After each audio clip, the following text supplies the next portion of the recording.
Hello बच्चों, VSCPR theory जो कि काफ़ी इंपॉर्टेंट टॉपिक माना जाता है कॉम्पिटिटिव एग्जाम के लिए, तो इस लेक्चर की, इस टॉपिक की प्रैक्टिस होना बहुत ही ज़्यादा ज़रूरी है। तो हमने ये इस आज के वीडियो में आपके लिए VSCPR थ्योरी का क्विक रिवीजन और उससे रिलेटेड इंपॉर्टेंट मॉलिक्यूल की स्ट्रक्चर ड्रॉ करने के लिए ये वीडियो बनाया है। लेकिन वो बच्चे जिन्होंने VSCPR थ्योरी का प्रीवियस लेक्चर देखा नहीं है, वो आई बटन पे क्लिक करके पहले उस लेक्चर को अच्छे से देखें, जानें, जिससे कि ये वीडियो आपके लिए और ज़्यादा यूजफुल हो सकता है। तो आइए अब इस VSCPR थ्योरी का क्विक रिवीजन करते हैं और उसके क्वेश्चंस की प्रैक्टिस करते हैं। तो इस VSCPR थ्योरी में सबसे पहले ये जानते हैं कि इसका यूज क्या था। VSCPR थ्योरी का यूज क्या था, जो हमने लास्ट लेक्चर में बताया हुआ है कि ये मॉलिक्यूल की ज्योमेट्री और शेप के बारे में बहुत अच्छा आइडिया देता है। अब VSCPR थ्योरी में सबसे पहले एक टर्म दिया गया था, ज्योमेट्री। तो ज्योमेट्री का मीनिंग क्या बताया गया था कि geometry is the arrangement of electron pair around the central atom. लेकिन इलेक्ट्रॉन पेयर दो तरीके के होते हैं, bond pair and lone pair. Bond pair में आपको एक बार और बता दूं कि जिनसे सेंट्रल एटम किसी एटम से कनेक्ट होता है वो बॉन्ड पेयर है, और जिस इलेक्ट्रॉन पेयर को हम फ्री बोलते हैं, लोन पेयर, जो कि बॉन्ड बनाने में यूज नहीं हो रहा है, that is called the lone pair. लेकिन geometry is decided according to the electron pair, चाहे वो बॉन्ड पेयर हो चाहे लोन पेयर। हम किसी मॉलिक्यूल की रेगुलर ज्योमेट्री कब बोलते हैं, जब वो सेंट्रल एटम केवल बॉन्ड पेयर से कनेक्टेड हो, उस पर कोई लोन पेयर ना हो। लेकिन अगर सेंट्रल एटम के पास बॉन्ड पेयर और लोन पेयर दोनों होते हैं तो उसकी ज्योमेट्री और शेप अलग अलग हो, और अगर उस पर केवल बॉन्ड पेयर ही होते हैं तो उसकी ज्योमेट्री और शेप सेम होती है और उसको रेगुलर ज्योमेट्री बोला जाता है। ये सब हम पहले पढ़ चुके हैं, लेकिन आज इसी को थोड़ा थोड़ा और जानना है डिटेल में। तो पहले ये देखते हैं कि इलेक्ट्रॉन पेयर से हम ज्योमेट्री कैसे डिसाइड करते हैं। ये पूरा सिस्टम आपको बताया हुआ था लास्ट लेक्चर में। इसको स्टेरिक नंबर हम नाम दे देते हैं। Electron pair around the central atom is called the steric number, और इसमें केसेस थे 2, 3, 4, 5, 6, 7, मतलब टोटल 6 केसेस थे। अगर सेंट्रल एटम पर 2 इलेक्ट्रॉन पेयर है तो उसकी ज्योमेट्री लीनियर, जैसा कि आप देख पा रहे होंगे यहाँ पर ये वाला जो दिख रहा है, D is the central atom और 2 कॉर्नर एटम है। तो इस सेंट्रल एटम के अराउंड 2 इलेक्ट्रॉन पेयर हैं, 2 बॉन्ड पेयर हैं, इसलिए इसकी ज्योमेट्री क्या है, लीनियर। ऐसे अगर 3 electron pair around the central atom है तो उसकी ज्योमेट्री क्या होगी, ट्राइगोनल प्लेनर।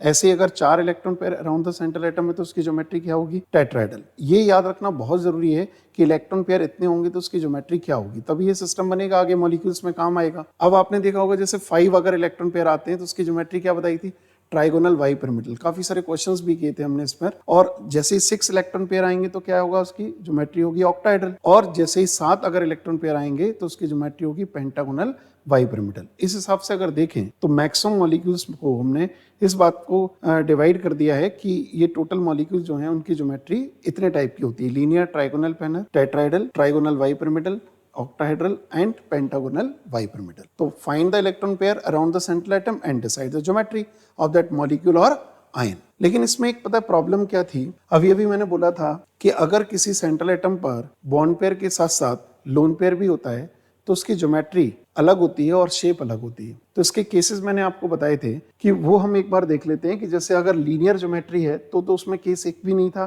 केवल ज्योमेट्री और शेप सेम, लीनियर। लेकिन अगर 3 इलेक्ट्रॉन पेयर हैं तो उसमें 2 केसेस बनते थे, 3 और 0, मतलब 3 बॉन्ड पेयर 0 लोन पेयर। इसका मतलब ज्योमेट्री ट्राइगोनल प्लेनर और शेप भी ट्राइगोनल प्लेनर। लेकिन अगर 2 बॉन्ड पेयर और 1 लोन पेयर है तो उसकी ज्योमेट्री होगी ट्राइगोनल प्लेनर और शेप होगा उसका बेंट। करेक्ट। ऐसे ही 4 के केस में था, 4 बॉन्ड पेयर 0 लोन पेयर। अगर ये केसेस याद नहीं है तो how can you decide the geometry of that molecule and shape of that molecule, draw ही नहीं कर पाएंगे। तो ये जानना बहुत जरूरी है, इस चार्ट को याद रखना काफी जरूरी है। तो आपने देखा कि 4, 0 मतलब टेट्राहेड्रल और शेप भी टेट्राहेड्रल। लेकिन अगर 3 बॉन्ड पेयर 1 लोन पेयर तो टोटल तो 4 हुआ, तो इसकी ज्योमेट्री क्या हुई, टेट्राहेड्रल, लेकिन उसका शेप क्या हुआ, पिरामिडल। ऐसे ही अगर 2 बॉन्ड पेयर और 2 लोन पेयर हैं तो टोटल तो 4 इलेक्ट्रॉन पेयर हैं, तो ज्योमेट्री टेट्राहेड्रल, ठीक, लेकिन इसका शेप जो है वो बेंड शेप है। अब सबसे ज्यादा इंटरेस्टिंग केस इसमें कौन सा है जिस पर बहुत सारे क्वेश्चंस बनते हैं, वो है यहाँ पर सबसे इंपॉर्टेंट केस है 5 इलेक्ट्रॉन पेयर वाला, 5 वाला। पहले काफी लेक्चर में बताया हुआ है। 5, 0 तो trigonal bi pyramidal, geometry and shape. 4, 1 का केस है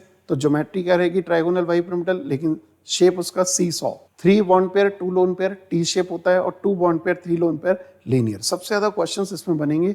इसमें मॉलिक्यूल्स को ड्रॉ करना भी बहुत इंपॉर्टेंट है कि कौन सा एटम कहाँ रखना है, डबल बॉन्ड है तो कहाँ रखना है, यही आज इस वीडियो में हम सिखाने वाले। अब नेक्स्ट ज्योमेट्री क्या है, ऑक्टाहेड्रल, जिसमें 6, 0 का केस है। इसमें कितने थे, 3, 6, 0, 5, 1, 4, 2।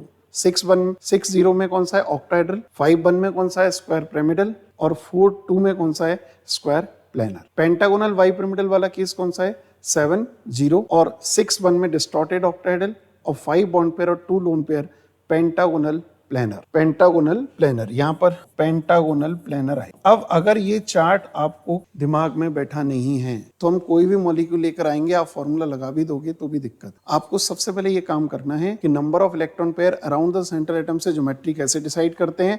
तो 2 3 4 5 6 7 एक तो ये केस आ जाएगा ज्योमेट्री के लिए, लेकिन अगर शेप भी बताना है तो हमें बॉन्ड पेयर और लोन पेयर जानना बहुत जरूरी। अब सबसे बड़ी पता दिक्कत क्या थी कि बॉन्ड पेयर और लोन पेयर पता कैसे करें, तो उसके लिए एक फॉर्मूला बनाया गया था जो आपको मैंने लास्ट लेक्चर में बताया है कि जो भी मॉलिक्यूलर आयन दिया है ना, उस मॉलिक्यूलर आयन में सभी एटम के वैलेंस इलेक्ट्रॉन फाइंड आउट कर लो, सभी एटम के वैलेंस इलेक्ट्रॉन फाइंड आउट कर लो। अगर एनायनिक चार्ज है तो ऐड कर दो, कैटायनिक चार्ज है तो उसको माइनस कर दो, है ना। ऐसा बहुत सारे मैंने लेक्चर में ये सब मॉलिक्यूल्स, अभी भी आज भी हम इसको जब मॉलिक्यूल्स यहाँ पर ड्रॉ करेंगे ना, तब सबसे पहले ये फॉर्मूला लगाएंगे।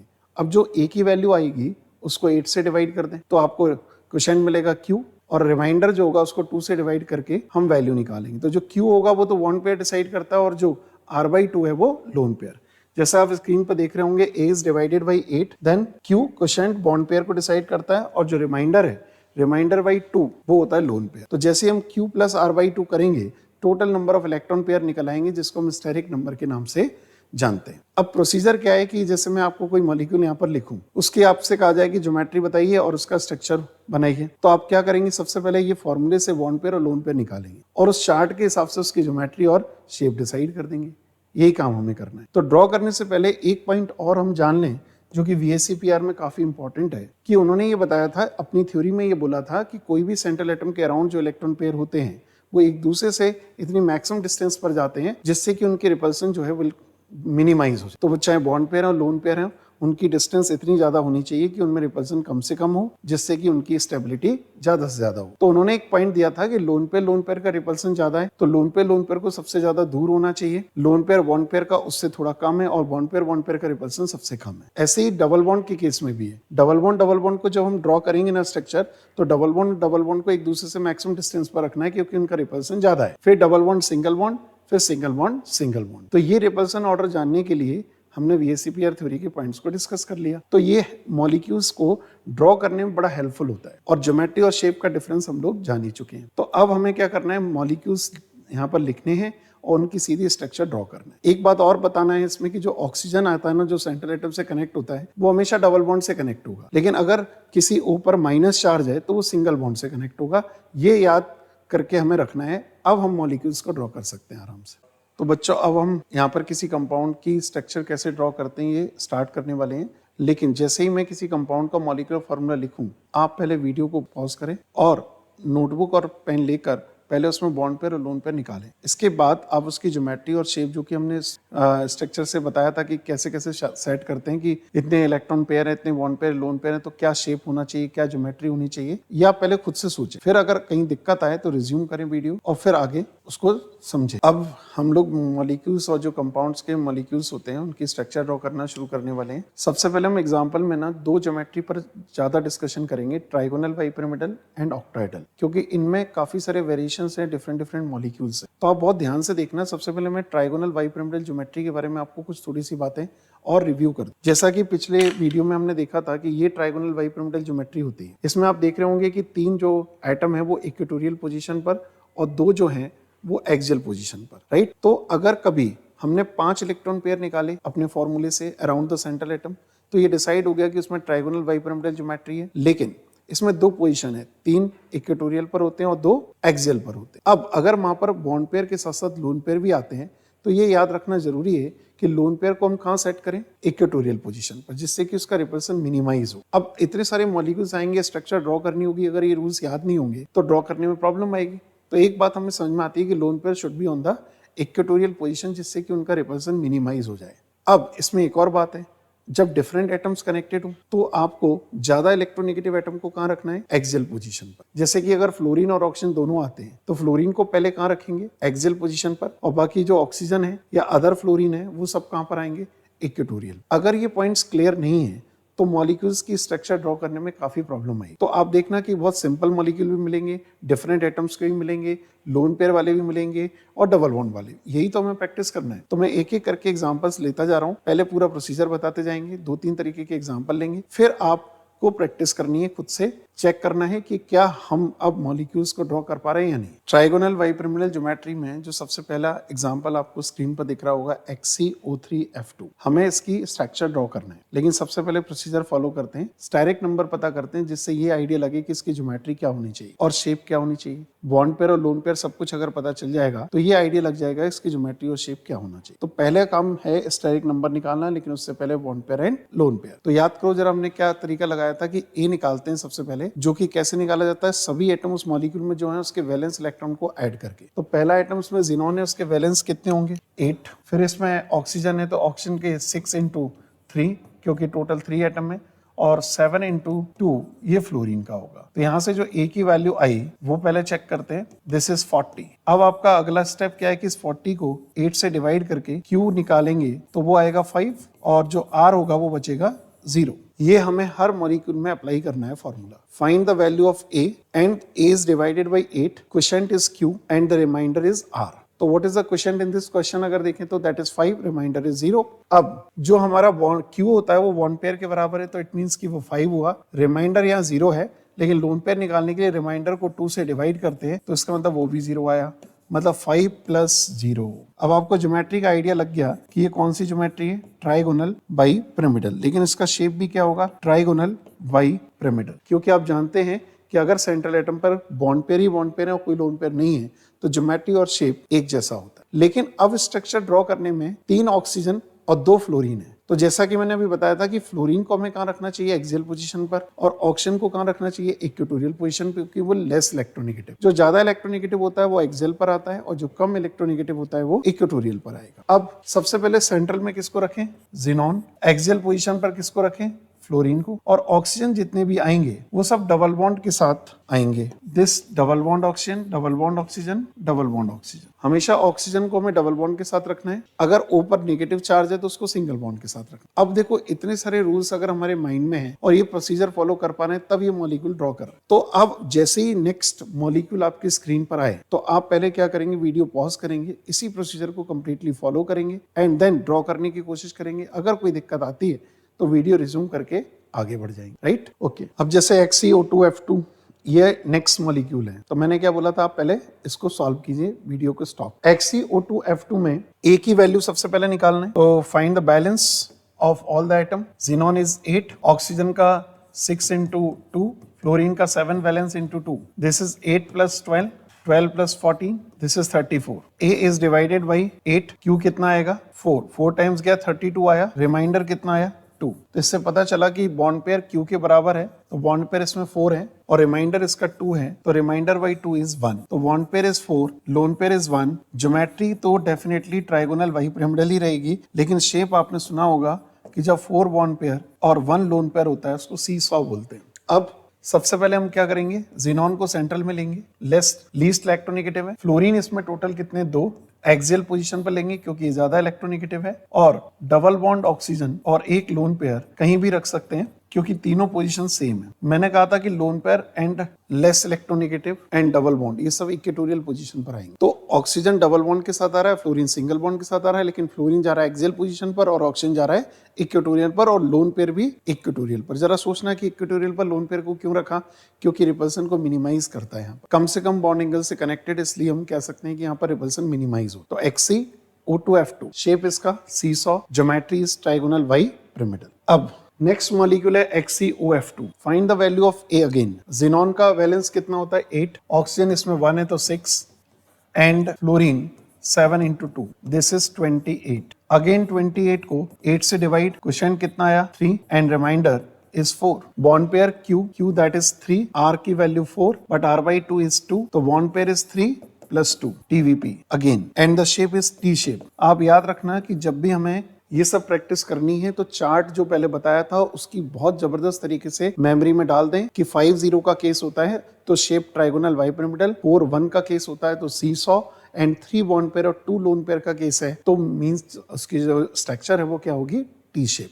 अगर ये याद नहीं रहेगा तो हम लोग प्रैक्टिस कैसे करेंगे, तो पहले जो सिस्टम है उसको फॉलो करो कि भाई ये तो हमारे दिमाग में होगा, फिर फॉर्मूला लगाएंगे और उसको सेट करेंगे, यही तरीका है। अब इसकी ज्योमेट्री ड्रॉ करना है, तो central again xenon, fluorine 2 axial position पर आएगा और यहाँ पर डबल बॉन्ड O और एक लोन पेयर, दो lone pair on the equatorial, एक ऑक्सीजन इक्वेटोरियल पर, दो फ्लोरीन एक्सियल पोजीशन पर। तो this is the structure of XCOF2। ऐसे ही बहुत सारे आते जा रहे हैं, आपको बस साथ साथ प्रैक्टिस करते जाना है, तभी आपको ये आगे याद रह पाएंगे और ज्यादा से जल्दी आप कैलकुलेट कर पाएंगे डिफरेंट मॉलिक्यूल्स में। अब XCF2 में xenon is 8 plus 7 into 2, this is 22 को 8 से डिवाइड, जो कि A है उसको 8 से डिवाइड, Q कितना आया 2, 8 2 16, रिमाइंडर कितना बचा 6। तो बॉन्ड पेयर Q मतलब 2, रिमाइंडर 6 और रिमाइंडर बाई 2 मतलब 3। तो बॉन्ड पेयर 2, लोन पेयर 3। जरा सोचो इसकी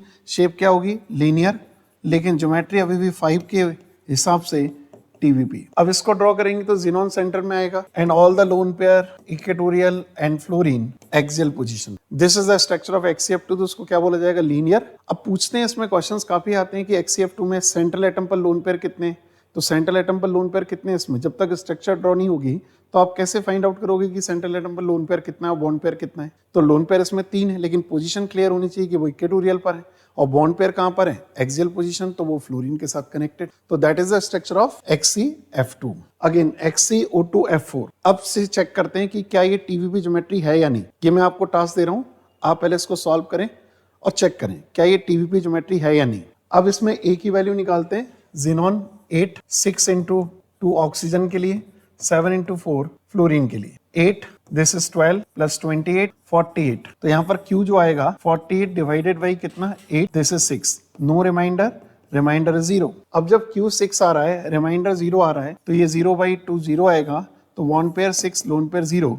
तो आप समझ गए होंगे कि ज्योमेट्री अब इसका होगा ऑक्टाहेड्रल, लेकिन शेप भी ऑक्टाहेड्रल ही होगी क्योंकि इस पर कोई लोन पेयर है नहीं। बट इंटरेस्टिंग पॉइंट ये है कि XCO2F4 में जो दो ऑक्सीजन है वो हम कैसे रखें, इसमें दो पोजीशन तो होती नहीं है, एक्सियल एंड इक्वेटोरियल, ऐसा कुछ नहीं होता ऑक्टाहेड्रल में, नियरेस्ट ऑर्बिटल और फारदेस्ट ऑर्बिटल होते हैं। तो दो जो ऑक्सीजन है वो डबल बॉन्ड के साथ है ना, तो दोनों डबल बॉन्ड को 180 डिग्री के एंगल पर रखना है, ये बात बड़ी इंपॉर्टेंट है इसमें। तो इसलिए इसका जो स्ट्रक्चर बनाएंगे, जिनोन को सेंटर में रखेंगे और 4 फ्लोरीन एक दूसरे के 180 डिग्री पर, और 2 ऑक्सीजन 180 डिग्री एंगल पर डबल बॉन्ड के साथ। अगर आपने ऐसा किया कि डबल बॉन्ड ऑक्सीजन इधर ले लिया और एक नियरेस्ट ऑर्बिटल के साथ डबल बॉन्ड ऑक्सीजन ले लिया, तो स्ट्रक्चर सही नहीं है, क्योंकि VSEPR थ्योरी के अकॉर्डिंग जो डबल बॉन्ड होते हैं ना, उनको मैक्सिमम डिस्टेंस पर होना चाहिए, क्योंकि डबल बॉन्ड का रिपल्सन ज्यादा होता है डबल बॉन्ड सिंगल बॉन्ड से, और सिंगल बॉन्ड का रिपल्सन कम होता है डबल बॉन्ड और सिंगल बॉन्ड के रिपल्सन से। अगर ये थ्योरीज के पॉइंट्स इंपॉर्टेंट हैं तो डेफिनेटली इनको जानना जरूरी है, तभी हम स्ट्रक्चर्स करेक्ट ड्रॉ कर पाएंगे। इसीलिए हमें ये प्रैक्टिस कराना भी बहुत जरूरी है, क्योंकि हम एक बार जान तो लेते हैं कि पूरी थ्योरी में क्या क्या पॉइंट्स हैं, लेकिन अगर जब तक उनको बार बार अप्लाई नहीं करेंगे तो वो हैबिट में नहीं आएगा और जल्दी क्वेश्चन सॉल्व होंगे नहीं। तो अगेन यहाँ पर एक और है XCOF4, फिर से A की वैल्यू निकालते हैं, xenon is 8, oxygen is 6, 7 into 4, तो 8 प्लस 6 प्लस 28, दिस इज 42। अब इसमें जब Q निकाला जाएगा तो 42 इज डिवाइडेड बाई 8, तो क्वेश्चन कितना आएगा 5, और रिमाइंडर कितना बचेगा 2। Q is 5, remainder is 2, but remainder by 2 is 1, that's why 5 plus 1 is equal to 6। Geometry again octahedral, और शेप आएगा स्क्वायर पिरामिडल। ये सब आपको वो चार्ट पर प्रैक्टिस करोगे तभी याद रह पाएगा। अब इसमें लोन पेयर और डबल बॉन्ड को एक दूसरे के अपोजिट रखें, तो डबल बॉन्ड ऑक्सीजन और एक लोन पेयर, क्योंकि हम चाहते हैं कि डबल बॉन्ड और लोन पेयर एक दूसरे से मैक्सिमम डिस्टेंस पर रहें। This is the structure of XCOF4। आपको आगे की टॉपिक जो डाइपोल मोमेंट है उसमें भी इन स्ट्रक्चर्स की जरूरत पड़ेगी, इसलिए इनकी प्रैक्टिस करना बहुत ज्यादा जरूरी है। Again ClO4-। अब इस क्वेश्चन में देखो कितना इंटरेस्टिंग पॉइंट है कि वो पूछते हैं कि कितने ऑक्सीजन डबल बॉन्ड के साथ, कितने ऑक्सीजन सिंगल बॉन्ड के साथ। तो आपको फिर से इसकी स्ट्रक्चर ड्रॉ करनी है सबसे पहले। तो ClO4- में A निकालते हैं, क्लोरीन का वैलेंस कितना होता है 7, ऑक्सीजन का वैलेंस कितना होता है 6 इंटू 4, लेकिन इस पर एक नेगेटिव चार्ज है इसलिए 1 का एडिशन करेंगे। 6 4 जा 25 प्लस 7, 6 4 जा 24 प्लस 7 31 प्लस 1 इज 32। तो Q की वैल्यू कितनी आएगी 4, और रिमाइंडर इसमें कितना आया 0। तो इस हिसाब से बॉन्ड पेयर इसमें 4 आए, रिमाइंडर इसमें 0 आया, तो 0/2, लोन पेयर भी 0 हुआ, तो 4 प्लस 0। बता सकते हैं आप लोग कि इसमें 4 अगर bond pair plus lone pair मिलाकर स्टेरिक नंबर अगर 4 आ रहा है तो what should be the geometry of this molecular ion, this is tetrahedral. लेकिन शेप भी इसका क्या होगा, टेट्राहेड्रल। अब इसको ड्रॉ करना है, तो टेट्राहेड्रल स्ट्रक्चर ड्रॉ करना है, तो बीच में तो क्लोरीन ही आएगा। अब इसमें टोटल 4 ऑक्सीजन है, लेकिन एक पर माइनस है, तो 3 ऑक्सीजन तो डबल बॉन्ड के साथ आएंगे और 1 ऑक्सीजन सिंगल बॉन्ड के साथ आएगा। तो this is the tetrahedral structure. बहुत सारे पता है वीबीटी वगैरह की प्रैक्टिस होती है, हाइब्रिडाइजेशन वगैरह जो आगे टॉपिक आते हैं, सभी इन स्ट्रक्चर से ही निकलते हैं। अगर ये स्ट्रक्चर ड्रॉ करने की प्रैक्टिस हो गई, समझो बहुत बड़ा इंपॉर्टेंट, ये मतलब इस टॉपिक की पूरी इंफॉर्मेशन होना और जल्दी से सॉल्व करना, स्ट्रक्चर पता लगाना बहुत ही ज्यादा यूजफुल होगा आगे के टॉपिक में। अब ClO4- के बाद ClO3-, साथ साथ आपको खुद से निकालना बहुत जरूरी है। एक बात याद रखना, जितनी भी मैं प्रोसीजर बता रहा हूँ बार बार खुद से अप्लाई करो, उसके बाद वीडियो आगे बढ़ाओ। ClO3- में A की वैल्यू, क्लोरीन का कितना होता है वैलेंस 7, ऑक्सीजन का कितना होता है 6 × 3, एक नेगेटिव चार्ज है 1, इट मीन्स दिस इज 26। अब 26 को 8 से डिवाइड किया, 3 टाइम्स गया तो Q की वैल्यू आई 3, रिमाइंडर कितना बचा 2। अब बॉन्ड पेयर Q के बराबर, मतलब इसमें फिर से 2/2 यहाँ पर कितना आएगा 3 एंड द रिमाइंडर इज 2, और लोन पेयर 2/2 मतलब कितना होगा 1। तो यहाँ पर हो गया 3 + 1। तो what should be the geometry, tetrahedral. लेकिन शेप इसकी अब बदल जाएगी। 3 + 1 के केस में जाते हैं तो शेप को क्या बोलते हैं आप, पिरामिडल। तो पिरामिडल स्ट्रक्चर ड्रॉ करने के लिए एक लोन पेयर, 2 ऑक्सीजन नॉर्मल रहेंगे डबल बॉन्ड के साथ और 1 ऑक्सीजन नेगेटिव। तो ये स्ट्रक्चर बनी ClO3- पिरामिडल। ऐसे ही बहुत सारे मॉलिक्यूलर आयंस आते जा रहे हैं और उनकी स्ट्रक्चर हम ड्रॉ करते जा रहे हैं। लेकिन एक बात याद रखना, कई सारे ऐसे मॉलिक्यूल्स होंगे आगे जिनमें 2 सेंट्रल एटम होंगे, तो उसको हम इस फॉर्मूले से अप्लाई नहीं कर पाएंगे कि भाई उससे इसकी स्ट्रक्चर ड्रॉ कर लें। लेकिन वो अलग होते हैं, उनकी प्रैक्टिस अलग से कराई जाती है। ऑर्गेनिक कंपाउंड्स में आते हैं कुछ और डिफरेंट इनऑर्गेनिक बड़े मॉलिक्यूल्स, इसमें एक से ज्यादा सेंट्रल एटम है, उसमें ये फॉर्मूला अप्लाई नहीं होता। अब ClO3- के बाद SO4-2, सल्फर का वैलेंस कितना होता है 6, ऑक्सीजन का वैलेंस भी 6 होता है। तो 6 + 6 × 4 एंड 2 नेगेटिव चार्ज है तो 2 ऐड किया, दिस इज 32। Q की वैल्यू कितनी आई 4, रिमाइंडर कितना आया 0। तो अब यहाँ पर बॉन्ड पेयर 4, रिमाइंडर यहाँ पर 0, लोन पेयर 0, तो 4 + 0। तो what should be the geometry, tetrahedral, and shape is also tetrahedral.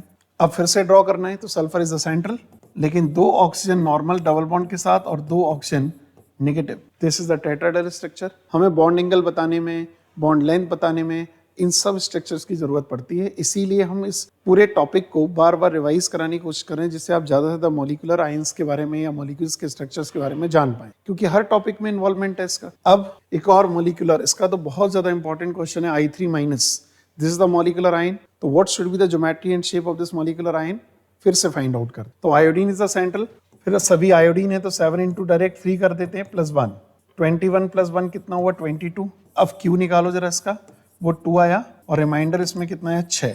तो बॉन्ड पेयर इसके 2 आ गए, रिमाइंडर अगर इसका 6 है तो लोन पेयर कितना आया 3।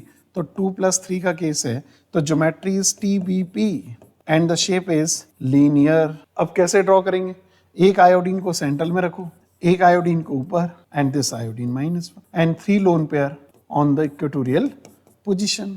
एक बार ढंग से अगर मॉलिक्यूल के ऊपर प्रैक्टिस कर लिया, पूरे प्रोसीजर को फॉलो कर लिया, रूल्स को देख लिया, तो बहुत सारी चीजें आसान हो जाती। अब I3- में जैसे ही पता लगा 2 बॉन्ड पेयर 3 लोन पेयर और TVP ज्योमेट्री, तो क्लिक क्या करेगा कि 3 lone pair should be on the equatorial and 2 bond pair on the axial position. Again ICl2-, तो iodine is 7, chlorine is 7 × 2 + 1 negative charge, this is also 22। अच्छा, जिसमें भी A की वैल्यू सेम आ जाए तो समझ लेना उसकी ज्योमेट्री सेम हो जाएगी, करेक्ट है ना, क्योंकि A जितना आएगा उसी से तो हम Q और R डिसाइड करेंगे। तो बॉन्ड पेयर और लोन पेयर, अब जैसे A की वैल्यू आई 22, अभी पिछले वाले में भी 22 आई थी, यहाँ पर फिर से हमने Q निकाला, दैट इज 2, रिमाइंडर इज 6। तो Q यहाँ पर 2, रिमाइंडर 6, यहाँ पर 3, तो 2 + 3 again, this is also TVP geometry and इसको बोलेंगे linear, this is linear shape. अब इसको ड्रॉ करो, बीच में आयोडीन लेस इलेक्ट्रोनेगेटिव है, एक Cl, एक Cl-, more electronegative, 3 lone pair again on the equatorial position.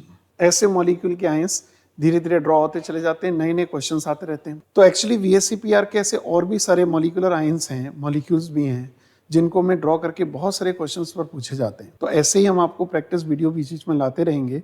Her topic के जो इंपॉर्टेंट एग्जाम्पल हैं वो प्रैक्टिस वीडियो में आपको जरूर मिलेंगे। इनको देखने से हमारी स्पीड में और कॉन्फिडेंस थोड़ा सा ज़्यादा बढ़ जाता है। नए नए क्वेश्चंस के बारे में जानते हैं, इतने सारे मॉलिक्यूल ड्रॉ किए, तो आपको इस वीडियो को देखने से ये फायदा है कि कॉम्पिटिटिव एग्जाम में जो क्वेश्चंस आते हैं उनको जल्दी से जल्दी आप सॉल्व कर पाएं। तो अभी हम इस वीडियो में इतनी एग्जांपल्स पर काम करते हैं, लेकिन अगर किसी बच्चे को इस एग्जांपल को ड्रॉ करने में, इन मॉलिक्यूल्स को समझने में थोड़ी दिक्कत आ रही है, तो मैं एक बार फिर कहूंगा कि पहले आई बटन पे क्लिक करके आप प्रीवियस लेक्चर्स जो VSCPR थ्योरी का उसको बहुत अच्छे से पहले देखें, तभी आपको इस वीडियो में बहुत जल्दी जल्दी प्रैक्टिस करने में हेल्प मिलेगी। तो आगे हम और भी वीडियोस प्रैक्टिस वाले इसमें ऐड करते रहेंगे।